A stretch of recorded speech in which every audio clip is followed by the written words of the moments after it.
দীপচন্দ্র দাস ধর্ম নিয়ে কি অবমাননা করেছে, কোথায় আছে এর প্রমাণ? জানা গেছে সে নাকি স্মার্টফোনে ইউজ করতো না, বাটন সেট সে ইউজ করতো। একটা খালি বাটা মোবাইল চালাইছো, ফেসবুকে ইন্টারনেট আমরা কি করবো? আমার ছেলেরা করবো, আমার ছেলেরা অশিক্ষিত না। বাটন মোবাইলে ফেসবুক, ইউটিউব ইত্যাদি কোনো সোশ্যাল কমার্শিয়াল প্ল্যাটফর্ম নেই, তাহলে সে ভার্চুয়াল লাইফে কিছু বলেনি, এটা খুব স্বাভাবিক। রিয়েল লাইফে তাহলে কিছু বলেছে কি না, কি বলেছে? বলে থাকলে কি বলেছে, কাকে বলেছে, সাক্ষীকে?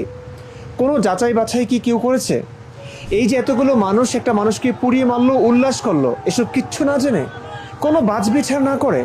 শুনেছি দীপচন্দ্র দাসের মন্তব্য ছিল সব ধর্ম সমান এবং ঈশ্বর একজনই। এই কথার জন্য একটা মানুষকে এভাবে মারা হবে?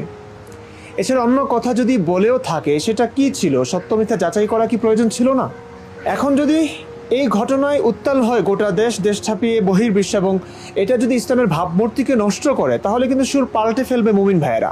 মুমিন মব জাস্টিসের খলনায়করা ইতিমধ্যেই কিন্তু ভিন্ন সুর শুনতে পেয়েছি।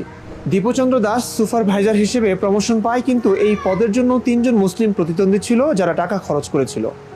পরবর্তীতে গার্মেন্টসের ভেতর পাওনা টাকা চাওয়াকে কেন্দ্র করে সৃষ্ট বিরোধের জেরে সহকর্মীরা বাংলাদেশের হিন্দু যুবক দীপচন্দ্র দাসের বিরুদ্ধে মিথ্যা ও বানোয়াট ইসলাম ধর্ম অবমাননার অভিযোগ তোলে। চিন্তা করুন, এইটুকু কারণে তৌহিদি জনতারা তাকে এভাবে নৃশংসভাবে পুড়িয়ে মারল। যদি এটি সত্যি হয়ে থাকে, তাহলে কি মুসলিমরা বেঁচে যাবে, ইসলাম বেঁচে যাবে? যে ধর্মের অনুসারীদের কানে নবীকে নিয়ে কটূক্তি টাইপ কিছু একটা দিয়ে দিলেই তারা হায়নার মতো ঝাঁপিয়ে পড়ে সেই ধর্ম ও ধর্মান্ধদের বয়কট কেন করা হবে না ভাই? নইলে যে কোনো মানুষ তাদের শত্রু নিধন করতে ইসলাম ও উন্মাদ তৌহিদি জনতার উন্মাদনাকে ব্যবহার করবে, এবং এটা অনেক ক্ষেত্রে হয়েছে, বাংলাদেশে হচ্ছে। এটাকে হতে দেওয়া যায়? এর জন্য একটি দেশে আইন করতেই হবে যে ধর্ম নিয়েও সমালোচনা করা যাবে, নবীরও সমালোচনা করা যাবে। নবীকে নিয়ে কটূক্তি করার মতো কাজ করলে, সেই কাজের কথা কোরআন হাদিসে লেখা থাকলে মানুষ তো সেগুলো বলবেই। সেগুলো বললে কেন কটূক্তি হবে, এবং সেই কটূক্তির কারণে কেন একটা মানুষের উপর ঝাঁপিয়ে পড়বে হায়নার মতো? নবীকে নিয়ে কটূক্তি এখন সময়ের দাবি, ধর্মের সমালোচনা এখন সময়ের দাবি। এই ধর্মের জন্য মানুষের কি যে ক্ষতি হচ্ছে, মানে 100 ভাগের 95 ভাগ সমস্যা এই ধর্মের কারণে হচ্ছে। তো এই ধর্মের সমালোচনা কি জরুরি না? এই ধর্মের সমালোচনা কেন অবৈধ হবে, কেন এটা অপরাধ হবে? এই আইনটাই বাতিল করতেই হবে, সময়ের দাবি যে ধর্মের সমালোচনা এটা বৈধ।